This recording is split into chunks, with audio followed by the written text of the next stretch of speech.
Boa noite a todos. Boa noite.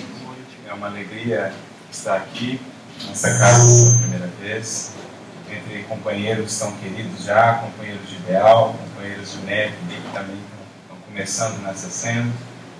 Que Jesus possa nos inspirar nas reflexões dessa noite, que todos possamos sair daqui com algum conceito, com alguma ideia, com mais força, com mais energia aí nessa nossa cena espiritual de transformação à luz do Evangelho do Mestre.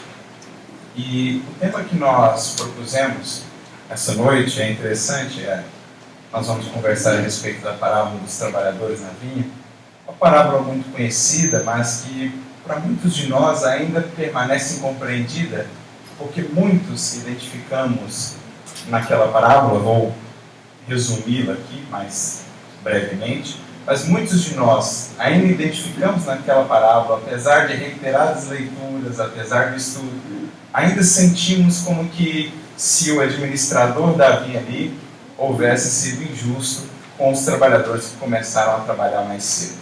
Para resumir, para que todo mundo possa entender do que estamos falando, a parábola da vinha, que está no capítulo 20 do Evangelho de Mateus, é uma parábola que Jesus conta depois do seu famoso e também bem conhecido diálogo com o jovem rico, quando Jesus fala a respeito do que era necessário ele fazer para que pudesse ser de fato seu discípulo e herdar a vida eterna, quando Jesus o convida a, de certa forma, renunciar aos bens terrestres para segui-lo, e o jovem rico então se entristece porque ainda não se considerava apto para fazê-lo. Logo após esse diálogo com o jovem rico, Jesus conta ou transmite um de seus ensinamentos também muito complexos, às vezes sem entendidos. Jesus nos diz assim, que é preciso deixar casa, campos, pai, mãe, filhos e filhas, irmãos e irmãs para segui-lo e receber ao centro. O que a gente fica até meio espantadiço, como Jesus poderia estar nos orientando a fazê-lo? Ele, o Cristo de Deus, nos orientando a menosprezar os laços familiares, a abandoná-los para segui-lo? Como compreender isso? E aí a gente já vai entendendo o contexto que vai dar base para Jesus contar a parábola. Porque algo que a gente precisa entender sempre que Jesus nos transmite uma lição, uma parábola, é tentar identificar o contexto ou com quem ele dialogava ao transmitir essa parábola. Porque isso geralmente nos traz alguns recursos muito interessantes de entendimento. Ao identificarmos esse ponto e Jesus nos orientando a deixar para trás algumas coisas, e a gente aqui já vai esclarecendo, não deixar no sentido de abandonar, romper compromissos, negligenciar deveres, mas deixar no sentido já de abdicar, de esperar resultados, deixar cada coisa ou cada pessoa no seu tempo, deixar no sentido de renunciar. A gente já vai captando essa ideia central, a gente fica mais preparado para entender o que Jesus vai querer dizer com a parábola que está por vir. A parábola dos trabalhadores na vinha. Resumidamente, o que diz a parábola? Um senhor, dono de uma vinha, saiu de madrugada a assalariar trabalhadores para a sua vinha. Então ele começa lá na primeira hora, lembrando que na cultura judaica o dia é contado a partir das 6 horas da manhã. Então nós temos o dia dividido em duas partes, a parte clara e a parte escura. O dia de fato começa às 6 horas da noite, para eles a virada do dia é às 6 horas da noite, tanto, por exemplo, que o Shabat, o sábado, para eles, começa às 6 horas da sexta-feira. Um judeu, quem já conheceu um judeu dos mais ortodoxos, sabe que a partir das 6 horas da sexta-feira ele para de fazer o que estiver fazendo. Não importa o que ele estiver fazendo, ele vai parar de fazer, porque é Shabat. Então o dia começa de 6 às 6 da manhã, e a partir das 6 da manhã começa outra contagem, que é aquela contagem que a gente vê muito na Bíblia. 3ª hora, 6ª hora, 9ª hora. Tudo a partir das 6 horas da manhã. Então esse senhor da vinha sai e começa a chamar. Chama ali logo a 1ª hora, chama a 3ª hora, chama na 6ª hora, chama na 9ª hora e chama na 1ª hora. Ou seja, faltando apenas 1 hora para acabar o dia, ele ainda estava convocando trabalhadores para a jornada na sua vinha. E havia combinado com os primeiros a serem chamados que daria a cada um dinheiro, uma unidade monetária, vamos assim dizer. Para os que ele foi chamando depois, ele não dizia quanto daria. Ele dizia apenas: lhes darei o que for justo, diferentemente do caso dos primeiros. Então o dia se finda, ao final do dia, o administrador, Davi, convoca todos os trabalhadores para o pagamento. Então ele começa pelos últimos, pelos que foram chamados na última hora, na 10ª hora, e dá a eles um dinheiro, uma moeda, assim como havia sido combinado com os primeiros, não com eles. Então os primeiros, os que começaram a trabalhar mais cedo, pensam, né? Nós vamos ganhar mais.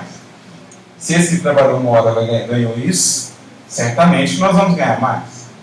Mas então o Senhor dá a eles também um dinheiro.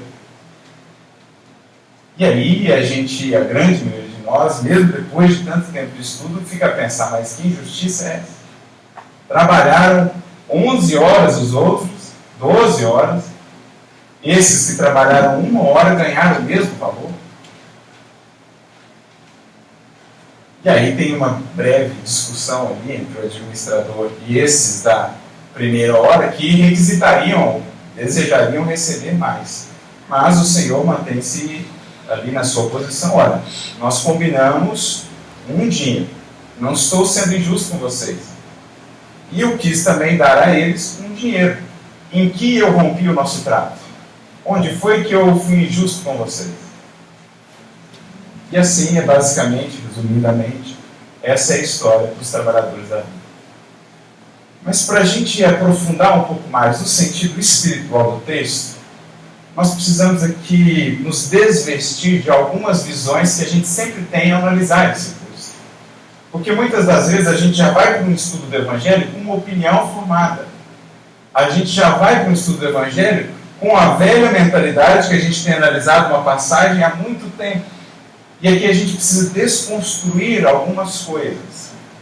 E um dos conceitos primeiros que a gente tem que desconstruir é essa ideia de que não necessariamente os que trabalharam mais fizeram mais. Porque a gente, ao analisar essa parábola, geralmente a gente a olha por esse prisma. Quem trabalhou mais, fez mais. Mas será? Será necessariamente que a ação ou o tempo de trabalho denota o mesmo aproveitamento para todos? Será? Porque talvez aqui, e nessa visão espiritual aqui, vai estar a chave do entendimento da parábola. Vai estar na qualidade do tempo empregado, ou como cada um empregou o seu tempo. E é interessante isso, porque isso a gente tem aprendido muito nos estudos. Sempre que você se dispõe a estudar verdadeiramente o Evangelho, isso vai demandar de você perseverança, persistência, para você chegar de fato na essência do texto, porque isso é algo que a gente tem vivido muito no MEC. A gente, vez por outra, nas preleções, traz alguma reflexão diferente ou mais aprofundada de alguma parábola. As pessoas acham aquilo interessantíssimo e acham que aquilo é quase um processo mágico. Você vai sentar e em alguns minutinhos você vai extrair esses tesouros do Evangelho. Então a pessoa fica fascinada e vai visitar o grupo. Não, mas que grupo é esse? O que vocês estudam? O que vocês fazem? A pessoa chega lá e vê que não tem segredo, é sentar na cadeira, pesquisar, estudar, para depois de muito garimpar, extrair alguns diamantes. E a pessoa se frustra, porque achou que ia chegar lá e ia ver diamantes saindo assim a rodo do Evangelho. Mas não é assim. O próprio Evangelho, Cristo fez uma espécie de, gosto de dizer, criptografia divina. Só tem acesso àqueles que realmente estão com a chave da perseverança, da paciência, para acessar os valores imperecíveis desse texto. E é uma coisa interessante, porque quando você se propõe de fato a fazê-lo, parece que as circunstâncias da vida vão lhe trazendo as respostas que você busca. Você está lendo um texto lá que não tem nada a ver às vezes com aquilo, você acha uma parte que é fundamental para entender a passagem que você está meditando. Você vai em outro texto e acha mais uma pecinha do quebra-cabeça. em outro se acha mais um. E assim as coisas vão montando-se, se encaixando, e você chega à resposta esperada. Por quê? Porque você está sintonizado na busca. É o que Jung chamava de sincronicidade. Parece que as coisas se conjugam para você chegar naquilo quando há esse desejo sincero de obter. E é mais ou menos isso o que aconteceu. Eu mesmo, mesmo com tanto tempo de estudo dessa parábola, ainda ficava um pouco incomodado com essa divisão dos gastos, essa divisão das retribuições, quando há algum tempo eu cheguei num texto no livro Nosso Lar. Voltei a ler a obra de André Luiz do começo, Nosso Lar. E é sempre magnífico isso, porque sempre que você se dispõe a ler uma obra de novo, você sempre identifica algo que você não havia identificado antes. Por mais que você já tenha lido a obra 10 vezes, você vai ver algo novo, porque a sua maturidade se ampliou, a sua visão se aprofundou. Então eu identifiquei, numa das passagens, num dos diálogos de André Luiz com a sua mãe, a resposta que talvez me deu um norte, que vai talvez aqui nos dar um norte, para que possamos compreender o sentido dessa parábola. O porquê dessa retribuição diferenciada, dessa aparente injustiça. Isso vai estar relacionado com um conceito que entre nós espíritas é muitas vezes analisado de maneira ingênua. O conceito de bônus hora. E que muitas vezes a gente trata disso com uma espécie até de negligência. Como se fosse algo simples assim. Há tantas horas de trabalho vai redundar lá em crédito no mundo espiritual. Mas a gente não reflete no que está escrito lá, a respeito do bônus hora e o que ele representa. Nós ficamos apenas na superfície do conceito. Mas quando nós aprofundamos, nós começamos a perceber a dimensão do que está sendo dito ali. Primeiro pela Dona Laura, André Luiz, quando explica no capítulo 22 a respeito do bônus hora. Depois por sua mãe, quando esclarece mais profundamente ainda no capítulo 36. E por fim no capítulo 37, quando Tobias lhe fala também a respeito do bônus hora. Mas no capítulo 22, Dona Laura já começa a nos trazer a pista, ou as pistas, para a gente identificar a chave do entendimento. Ela começa dizendo assim: tudo é relativo. Então já começamos a relativizar. Inclusive, a ação, ou o tempo de trabalho é relativo. O resultado, o proveito do tempo de trabalho é também relativo. Dirá ela, a remuneração espiritualmente falando será multiplicada segundo o nível de sacrifício pessoal envolvido no trabalho, na ação. Então o bônus hora é uma medida, muitas das vezes, e ele varia de acordo com o tipo de ação e o que está envolvido na ação, uma medida do quanto de sacrifício pessoal foi desdobrado e determinada a ação. Mais adiante, ela vai dizer também, para o plano espiritual superior, o teor de um trabalho é medido segundo o quanto foram despendidos valores morais naquele trabalho. O quanto de valor moral foi envolvido numa ação, o quanto de sentimento, de verdadeira dedicação, de verdadeira renúncia envolver uma ação é o que define o valor espiritual dela para o espírito que a realiza. Aqui nós já estamos começando a entender o cerne da questão. O tempo de trabalho é relativo de acordo com a aplicação e a dedicação realizada ou utilizada nesse tempo de ação. Porque em essência vai nos dizer ela, todos estamos na Terra, cada um em sua profissão, para aprender o trabalho por excelência, que é o serviço. A capacidade de servir. Toda remuneração exterior é transitória, mas o objetivo essencial de cada trabalho ou atividade na Terra, em qualquer âmbito que seja, é para que possamos aprender, como os espíritos superiores já o sabem, a servir. Sem espírito de recompensa, sem espírito de retribuição. É isso que vai medir o valor de cada ação. O quanto ela foi feita com esse espírito de sacrifício pessoal. Inclusive, é isso que está dito na questão 893 do Livro dos Espíritos. A sublimidade da virtude está no sacrifício do interesse pessoal. Quanto maior esse sacrifício, mais nobilitante é a ação. Dois indivíduos fazendo a mesma ação, o mesmo trabalho, cada um colherá proveitos diferentes dessa ação, segundo o sacrifício pessoal que colocaram nessa ação. Quem mais o fez, quem mais esqueceu-se de si mesmo, de seus interesses pessoais, para fazê-la, pensando nos outros ou no coletivo, mais está usufruindo valores espirituais dessa ação, ainda que a façam em tempos semelhantes, ou ainda que a façam em tempo menor que o outro. Porque é isso que denota a riqueza do trabalho. Entendemos agora o contexto da parábola? O que Jesus diz ela depois do diálogo com o jovem rico? Ou depois de nos dizer aquela fala a respeito da renúncia? Deixar casas, pai, mãe, não no sentido de abandonar compromissos, mas de renunciar a qualquer espírito de recompensa por aquilo que fazemos pelos nossos, por aquilo que fazemos no mundo. Aprender a agir. Claro, os recursos, os proventos financeiros sempre existirão, porque no modelo de sociedade que ainda vivemos, são necessários para que nos mantenhamos. Não é isso que Jesus está dizendo, que abandonemos o salário, por exemplo. Não. Mas é nos perguntar, eu trabalho só para receber o salário ou eu trabalho com algum desejo de ser útil? Com algum desejo de realmente colaborar com a sociedade e com as pessoas? O que me move no meu agir cotidiano? Seja na casa espírita ou fora dela.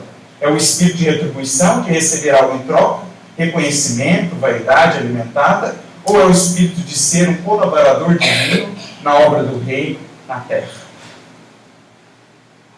O que me move? É o querer algo ou é o servir? Aí o salário vai ser consequência natural. Não é abrir mão dele, porque precisamos. Mas é só por ele que você trabalha? Isso é o cerne.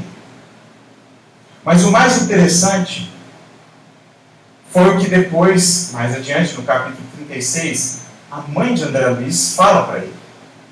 Lembrando que a mãe de André Luiz era um espírito de uma esfera já superior, de uma esfera mais adiantada, bem mais adiantada que a do filho. Em determinado momento ele tem um sonho e é levado em sonho a essa esfera onde dialoga com sua mãe. E o tema central do diálogo deles é o bônus hora de novo. Para a gente perceber que esse conceito é importante e muitas vezes nós o tratamos como se fosse uma espécie de remuneração ou comparamos simplesmente ao salário da terra. Mas não é assim. Olha o que ela diz para ele. Na bonificação exterior, pode haver muitos erros da nossa personalidade falível, considerando nossa posição de criaturas em labores de evolução, como acontece na Terra. Então, nas gratificações exteriores, muitos erros podem existir. Um indivíduo que trabalha muito menos que o outro e ganha muito mais. Que se dedicou, se esforçou muito menos e está recebendo muito mais. Mas, será que esse mesmo erro seria repetido em termos espirituais? Será?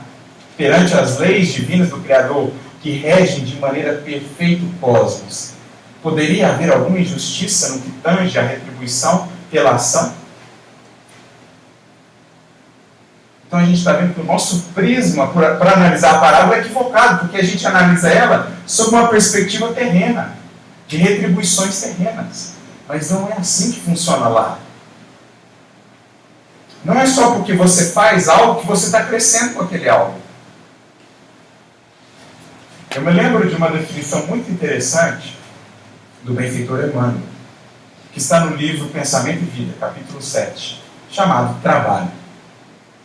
E Emmanuel vai começar, depois de determinado ponto lá do texto, ele vai dizer assim: não vale, contudo, agir por agir. As esferas espirituais inferiores estão repletas de ação.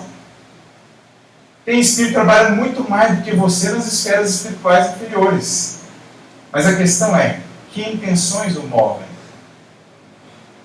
Ele trabalha muito mais, mas será que para o espírito dele isso gera proveitos maiores em termos de crescimento? Ele trabalha pensando apenas nos seus interesses egoísticos. Então não vale agir por agir. O que vai definir o valor da ação é a intenção com que ele é feito. Com que ela é feita. Por isso, Emmanuel vai dizer, mais do que o trabalho e obrigação que nos remunera de pronto, precisamos despertar pelo trabalho, pelo prazer de servir. E aí ele vai fazer a distinção que achamos fundamental. O trabalho, a ação, transforma o ambiente. O trabalho, o serviço, transforma o homem. Por meio do primeiro trabalho, a ação, ou seja, aquele que é puramente um ato mecânico, você o faz por obrigação, você o faz para receber algo em troca rapidamente, esse pode transformar o meio ao seu redor.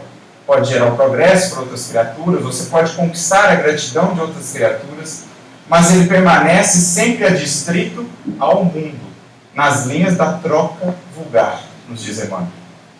Por outro lado, no trabalho e serviço, feito sem um espírito de recompensa, ou seja, prestando concurso espontâneo, naquele trabalho em que você vai um pouco mais além, foi lhe pedido para dar 1000 passos, você dá 2. Foi lhe pedido para dar a túnica, você dá um manto. Você vai além, por amor de servir. Esse trabalho, serviço, desdobra a ação das esferas superiores na Terra por meio desses indivíduos que se propõem a fazer. Então, um transforma só fora, o outro, de fato, transforma o ser. E é esse que faz a criatura crescer. É esse o que de fato a eleva, a sublima perante os valores espirituais. O trabalho, serviço. É esse o que buscamos. Não o que está distrito, fixado apenas na retribuição momentânea do trabalho ou da ação. Essa é a distinção fundamental que nós todos devemos ter ou fazer nas nossas ações cotidianas. Para a gente pensar se não temos caído num estado de agir por agir, um puro ativismo sem crescimento interior. Em que você faz 15 trabalhos, mas continua a mesma pessoa impaciente de sempre. A mesma pessoa sem caridade de sempre. A mesma pessoa sem humildade. Está fazendo ação à torto e à direito, mas não cresceu em nada disso. Porque aí a gente corre o risco de cair na condição de nosso querido irmão Jacó, que escreveu um livro para nos falar a respeito disso. Cuidado com o trabalho sem crescimento interior. Veja o meu exemplo. Trabalhei pela FEB, Federação Espírita Brasileira. E cheguei aqui no mundo espiritual, quando fui ver, não tinha luz nenhuma em mim. Olhava o Bezerra de Menezes, aquele brilho. Caíba Chútil, brilho. Guilherme Ribeiro, brilho. Emmanuel, brilho. Olhava para ele, apagado. O espírito obsessor com quem ele havia dialogado enquanto encarnado, olha para ele e já mas você falou tanto da luz para os outros, cadê a sua? Por quê? Ele caiu no trabalho, ativismo, agia, fazia, mas não crescia com aquilo. Fazia por obrigação, às vezes, sem colocar sentimento, sem colocar emoção, sem colocar o sincero desejo de ser útil, de aprender a amar, de desenvolver humildade. O trabalho e o serviço, por outro lado, é o oposto. Senão a gente pode cair também na condição, e olha para a gente ver como isso existe. Pedro Neves, no livro Sexo e Destino. 40 anos coordenando o trabalho em nosso lar. Não estamos nem falando de um encarnado. Estamos falando de um trabalhador de uma colônia espiritual. 40 anos trabalhando. Mas qual é a condição espiritual dele? Lastimável. Quando ele passou por uma turbulência maior, quando ele viu a filha doente e o genro traindo a filha, numa casa de prostituição, qual é a postura dele, que tinha a tarefa de ser benfeitor e instrutor espiritual? Perde completamente o equilíbrio e começa a dar socos espirituais no genro encarnado. 40 anos trabalhando no nosso lar. Chega uma senhorinha e abraça ele, meu irmão, nós estamos aqui para servir. E aí ele é levado para tratamento. Isso acontecia em nosso lar. Então, para a gente ver, trabalho, ação, sem devida transformação. Essa é a ideia central. Para a gente não virar Martas da vida. No encontro de Jesus com Marta, Marta, você está tão inquieto, está fazendo tanta coisa, mas uma só é necessária. Se o trabalho que deveria te aproximar de mim, Marta, te trazer mais paz, está te deixando mais inquieto, pense bem como você tem trabalhado. Porque é preciso vincular o coração de Maria às mãos de Marta. Trabalhar, mas com o coração aos pés do Cristo. Essa é a ideia. Conjugar essas duas personalidades no nosso mundo interior. Marta e Maria. Conta-se até que certa feita uma fiel chegou para Dom Eduardo Câmara falando para ele havia feito a preleção a respeito de Marta e Maria. E então a fiel chegou falando, né, de Marta. Coitadinha da Marta, né? Jesus estava lá visitando e ela desatenta, né? Ela não percebendo ali a oportunidade. Dom Eduardo Câmara falou: olha, diga a você que o ideal é ter o coração de Maria e as mãos de Marta. Um coração aos pés do Cristo. Um coração transformado à luz do Evangelho, mas as mãos do labor. Quando temos apenas as mãos do labor e o coração não está aos pés do Cristo, entramos no ativismo. Quando as mãos estão inertes e o coração está aos pés do Cristo, então entramos numa contemplação ociosa. As duas condições são prejudiciais. É preciso conjugar essas duas personagens dentro de nós. Essa é a ideia da parábola. Assim, quando fazemos isso, a nossa ação se enriquece. E fazemos em muito menos o que outros levariam muito mais para fazê-lo. Porque agora investimos na qualidade do nosso agir. O nosso tempo ganha em qualidade de ação. Esse é o ponto central da parábola. Mas ela prossegue. No concernente ao conteúdo espiritual da hora, em oposição à questão material, há correspondência direta entre o servidor e as forças divinas da criação. Como é que é feito o final ali, a retribuição na parábola? Cada servo vai conversar diretamente com o administrador, porque só o administrador sabe o quanto cada um de fato trabalhou, o quanto cada um de fato dedicou o coração à obra, o quanto cada um de fato se entregou de sentimento àquela ação. Por isso o administrador é o responsável por dirigir a cada um quanto cada um mereceu. Esse é o foco. E mais adiante ela prossegue. Deus, meu filho, é administrador vigilante e pai devotadíssimo. A ninguém esquece de ninguém. E reserva-se o direito de entender-se com o trabalhador, quanto ao verdadeiro proveito no tempo do serviço. Está aqui a explicação da palavra. Deus reserva-se o direito de entender-se com cada um quanto ao verdadeiro proveito de sua ação no serviço. Porque só Ele consegue sondar o íntimo de cada um tão plenamente, tão profundamente, para saber o quanto esse de fato se dedicou, o quanto esse de fato fingia que estava na vinha, mas estava enrolando, vamos assim dizer. Estava ali, mas ficava vendo o dia passar, não fazia nada. Diz que trabalhou mais, mas na verdade não trabalhou mais. O outro que chegou na última hora ali aproveitou, fez o mesmo tanto. Então, no final ele diz, não, você merece um, você também merece um. Você teve mais tempo, mas não multiplicou o talento que eu te dei, então você vai merecer um. Só o que foi combinado.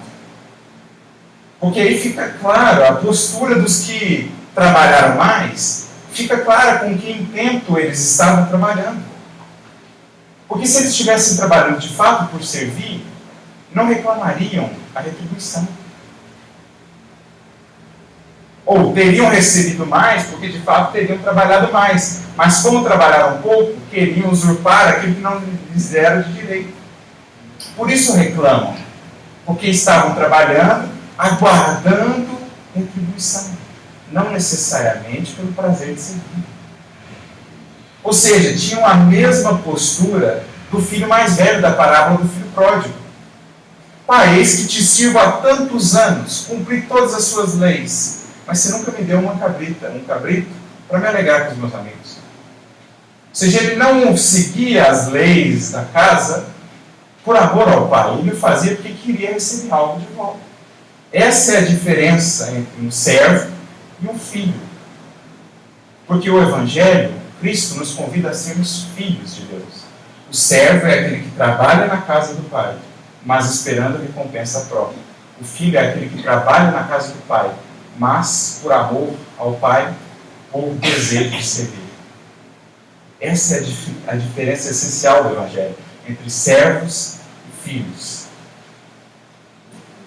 O que Jesus está simbolizando nessa parábola, como em várias outras, no capítulo 21, por exemplo, ele vai falar dos vinhateiros homicidas, aqueles que foram chamados à vinha, mas que não estavam produzindo o que era de se esperar.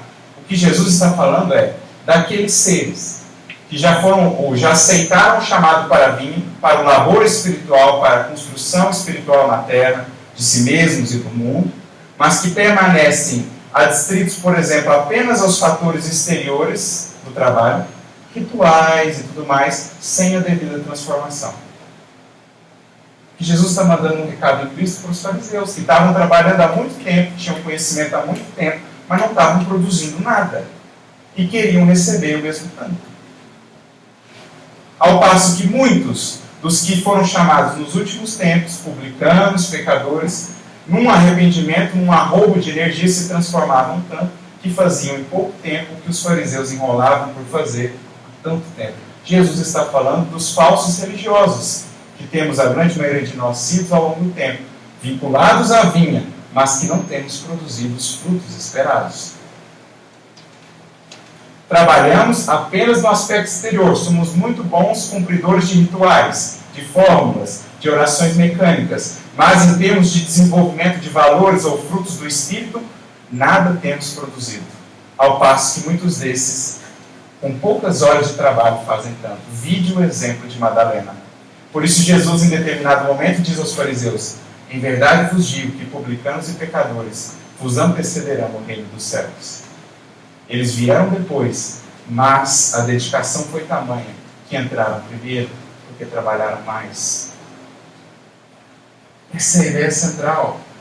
A parábola está falando de uma religiosidade que não redunda em frutos, de uma religiosidade ociosa.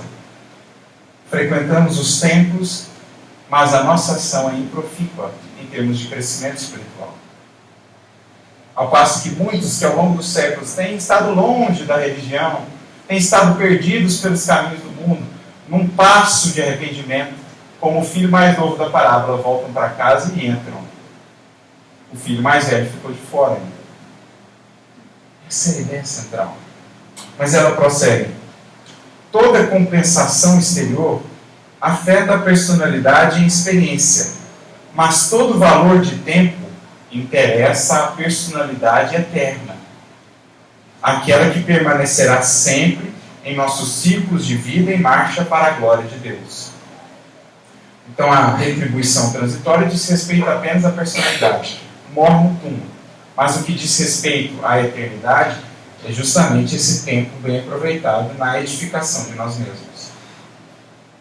É por essa razão que o Altíssimo concede sabedoria ao que gasta tempo em aprender e dá mais vida e mais alegria aos que sabem renunciar. Então aqui está o certo. Receberão de acordo com a dedicação, com a renúncia e o sacrifício pessoal no seu aproveitamento do tempo. Mas André Luiz ainda não entendeu muito bem o conceito depois desse diálogo com a mãe. E ele pede algumas explicações no capítulo seguinte, 37, a Tobias, o amigo que ele fez em nosso lar. Tobias vai dizer assim: aos administradores, em geral, impende ou cabe a obrigação de contar o tempo de serviços, sendo justo, igualmente, instituírem elementos de respeito e consideração ao mérito do trabalhador. Esse é o papel do administrador, definir o quanto cada um vai receber pelo tempo de trabalho. Mas, quanto ao valor essencial do aproveitamento justo, valor essencial do aproveitamento justo, ou seja, o aproveitamento de fato da hora que passamos, só mesmo as forças divinas podem determinar com exatidão. Só mesmo as forças divinas podem determinar o quanto da sua hora você gastou bem, o quanto do seu dia você gastou bem. Façamos uma conta. O quanto do nosso dia a gente gastou bem em termos de evolução espiritual? 10%? Se a gente tirar aí as horas com conversas maledicentes, as horas com conversas inúteis, as horas com leituras, para não dizer outra palavra, deprimentes às vezes, enfim, todo o tempo que a gente gasta muitas vezes com edificações vãs. Só a força divina saberá dizer. Quanto nós de fato temos atendido aos nossos compromissos na condição de consciência em que nós estamos. Porque eu me lembro de um caso interessante, né? Uma vez um indivíduo estava elogiando muito o Chico, no meio da rua, constrangedor aquilo, o Chico não gostava daquilo, e o Chico falou assim: não, meu filho, não faça isso, eu sou como um verme do espiritismo e tudo mais. O Emmanuel aparece do lado dele. Chico, não ofenda o verme. Porque o verme, na condição dele, é plenamente fiel às responsabilidades dele perante a lei divina. Faz tudo o que tinha que fazer. Você, como ser humano, faz tudo o que você tinha que fazer. No teu nível de consciência, você faz tudo o que você já sabe que você tem que fazer. Aí o Chico falou: eu sou o subverme do subverme. Isso é o Chico, né? Imagina nós. Porque é isso. Definir o quanto de fato o nosso tempo é gasto na construção dos valores eternos. Aí ele conclui: há servidores que, depois de 40 anos de atividade especial, delas se retiram com a mesma incipiência da primeira hora. Ficaram 40 anos fazendo algo tão mecanicamente que não cresceram nada com aquilo. Sobretudo em termos espirituais, né, nós estamos falando. Então, é esse o foco central. Provando que gastaram tempo sem empregar dedicação espiritual. Assim como existem homens que, atingindo 100 anos de existência, delas saem com a mesma ignorância da idade infantil. Então foram chamados para a vinha, que Emmanuel vai dizer que representa também essa vivência aqui na Terra, a vinha do Senhor. Vieram aqui, foram chamados lá, tiveram tantas e tantas horas. Saíram, aproveitaram as horas da mesma maneira que alguém que com 20 anos fez muito mais, às vezes, do que ele. A gente fica pensando assim, por exemplo, quando nós nos lembramos de um exemplo de um Eurípides Barçanufo.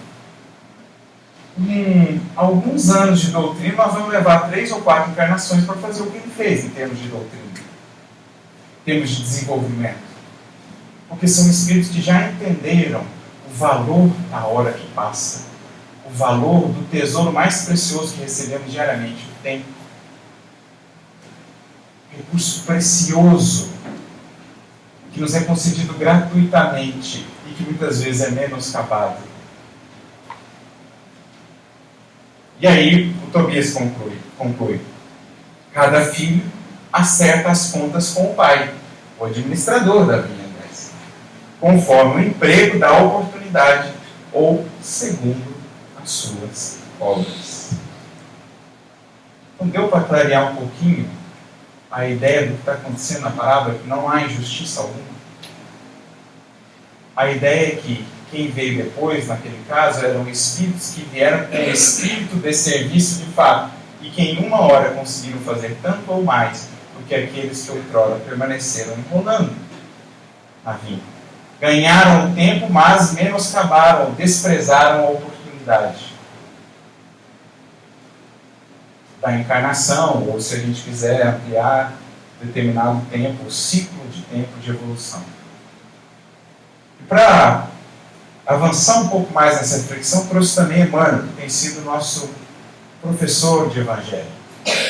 Uma mensagem dele chamada Trabalhadores, que está no livro Fonte de Paz, e que Emmanuel vai comentar a respeito desses trabalhadores da vinha, para a gente ver como que a linha de pensamento dele vai no mesmo sentido da linha de pensamento da mãe de André Luiz, do que está exposto em nosso lar.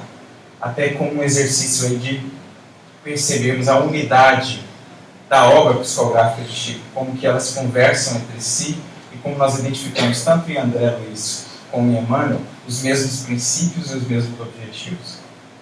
Então Emmanuel começa assim: realmente muitos trabalhadores são chamados ao ministério do Cristo para o levantamento do reino de Deus na terra. Então é aquele administrador que sai chamando todo mundo, né? Chama lá todas as horas, ele está chamando alguém para a vinha aqui onde nós estamos. Sempre que nós voltamos ao corpo físico, é o Senhor que nos chamou a trabalhar na sua vinha. Quer saibamos ou não, é a oportunidade renovada de elaborar e aproveitar as horas que nos são concedidas para construir na eternidade. Porque aquilo que nós construímos no tempo haverá de permanecer na eternidade. Essa é a ideia central. Entretanto, quase todos menoscabam o tempo, a excelsa concessão da infinita bondade. Muitos, ao invés do suor na tarefa que foram trazidos, gastam as horas repetindo frases brilhantes, embriagados de verbo inútil. Às vezes foram chamados lá atrás, mas gastaram todas as horas apenas falando, sem qualquer suor, de fato, na transformação. Entregam-se outros, desavisados, ao indébito exame dos companheiros, quais se fossem meros fiscais da obra que não lhes pertence. Outros gastam tempo analisando o trabalho do outro sem atentar para o seu, ou reclamando, criticando o trabalho do outro sem mover um dedo para fazer algo, que era o que de fato acontecia muitas vezes com os fariseus, os falsos religiosos que são foco das parábolas de Cristo. Ficavam horas ali questionando o proceder de publicanos e pecadores, faziam isso ou não faziam aquilo, se Jesus comia com eles ou não, mas não percebiam que estavam eles mesmos estacionados espiritualmente. Estavam há horas na vinha sem fazer nada, sem produzir fruto qualquer. Consagram-se muitos a infindáveis querelas, discussões, supondo-se os únicos defensores da eterna sabedoria. É mais fácil discutir do que trabalhar. Devotam-se inúmeros à adoração preguiçosa, julgando exaltar os méritos da majestade excelsa, ajustados à função de puro ornamento das grandes revelações, ou seja, uma adoração pautada puramente em aspectos exteriores, sem qualquer transformação do indivíduo. Eu me fixo apenas nos rituais, mas não percebo que os rituais têm um caminho, um objetivo final, que é a ação do bem. Então, para o fariseu, era mais importante que Jesus não curasse no sábado do que ele curasse no sábado. Para eles era mais importante impedir Jesus de curar no sábado do que ver o companheiro ferido de volta, reintegrado de sua saúde para poder seguir atuando. Para eles era preferível que Jesus não curasse no sábado para não ferir a lei do descanso do sábado do que ver um amigo de volta com a saúde para poder trabalhar. Até um caso interessante, quando Jesus cura um paralítico, ele chega no paralítico e diz assim: mas você não pode se curar hoje. Como dizer assim, volta a ser paralítico agora, no sábado você não podia ser curado. Jesus rompeu a regra. Ou seja, fixavam-se no ritual sem perceber a essência. Por isso Cristo bem diz, meus irmãos, o sábado foi feito para o homem e não o contrário. Os rituais têm como propósitos, para determinados tipos de consciência, auxiliar na adoração e no serviço. Não podem se tornar elementos que nos impeçam de ajudar os outros. Não podem se tornar elementos que nos impeçam de ir em direção aos outros para amparar. Não podem se tornar elementos que nos separem uns dos outros. Esse não é o propósito da religiosidade nas vidas. É nos ensinar a viver e a agir como irmãos. Não nos dividir e nos impedir de nos amarmos uns aos outros, de excluirmos uns aos outros. Era o que de fato acontecia. Outros muitos ainda fogem deliberadamente ao trabalho, enregelando, os próprios passos no frio da indiferença a se imobilizarem nas sombras da negação. E perdem os minutos divinos, atingindo o término da jornada, findou-se ali um dia, vai fazer o acerto, né? À maneira de farrapos mentais, mendigando a luz que eles próprios menosprezaram. Os trabalhadores despertos, todavia, ainda mesmo quando chamados à obra nos últimos lances do dia, sintonizam-se com o dever que lhes cabe, elegendo na renúncia o clima próprio de ação. Vocês perceberam que a palavra renúncia aparece quase em todos os textos que eu li até agora? Inclusive naquele que precedeu a parábola. Talvez por ser ela o elemento-chave, trabalho com renúncia. Renúncia significa não aguardar nada em troca do que se faz. Nem retribuição, nem gratidão. Essa palavra está presente em todos. Na renúncia, o clima próprio de ação e de braços resolutos no serviço a realizar, aprendem que o tempo é também qual solo fecundo, a retribuir-nos em regime de percentagem crescente às bênçãos que semeamos. Acordados, pois, para a responsabilidade que nos assiste, que nos compete, saibamos construir com Jesus o progresso e a segurança, a alegria e a tranquilidade dos outros, na certeza de que somente assim, edificando o bem daqueles que nos rodeiam, é que, na verdade, conseguimos obter da vida a construção do próprio bem. Aquilo que produzimos para os outros adiante na vida, mesmo que não o queiramos ou não busquemos, será a retribuição que haveremos de alcançar. Então, toda a proposta dessa parábola que a gente queria transmitir aqui hoje é meditar na qualidade da nossa ação, seja na ação espírita, seja em qualquer atividade que a gente faça na vida. O que tem me movido? Que objetivos, que metas tem envolvido a minha ação? Porque isso é o que vai definir o quanto eu estou crescendo, de fato evoluindo, me transformando a partir dessa ação. Quanto mais ela é feita com um espírito de sacrifício, de renúncia, de esquecimento de mim mesmo, de abdicação de toda e qualquer retribuição, mais aquela ação me transforma. Mais ela representa transformação. Porém, quanto mais ela é feita aguardando-se resultados, quanto mais eu atuo para que o outro goste de mim, ou para que o outro me exalte, para que o outro me retribua, mais ainda eu estou apenas numa ação puramente mecânica, que não tem de fato me transformado. Isso é fundamental, creio, para nós espíritas também, porque nós temos como enfoque na doutrina essa questão do trabalho, da caridade. De fato, isso é importantíssimo, isso é essencial. Mas meditemos, se não temos caído no trabalho puramente ativismo. Agir e fazer um monte de coisa sem nos tornarmos pessoas melhores, porque essa é a caridade essencial. Como nos diz Emmanuel, a caridade de sentirmos, pensarmos e agirmos como Jesus o faria. Porque eu me lembro de uma frase de Tagore que define muito bem esse risco. Às vezes estamos tão preocupados em fazer o bem que esquecemos de ser bons. Entramos e fazemos tantas ações, mas nos esquecemos de que aquela ação que fazemos tem também de ser uma ação dentro de nós. Possamos meditar nisso, porque o que nos diz essa parábola aqui, quem faz pouco, as mínimas ações que sejam, os poucos minutos consagrados ao bem, desde que sejam feitos com sincera dedicação, haverão de produzir tanto ou mais do que toda uma encarnação de trabalho, de ação, sem verdadeira entrega, sem verdadeiro sentimento. Não há injustiça na parábola, é apenas a nossa visão imperfeita ainda das leis perfeitas que regem o cosmos. Que Deus nos ajude a ter, nas nossas ações do dia a dia, essa inspiração, essa intenção divina que santifica cada ato do nosso dia a dia. Muita luz, muita paz a todos, que Deus nos abençoe sempre.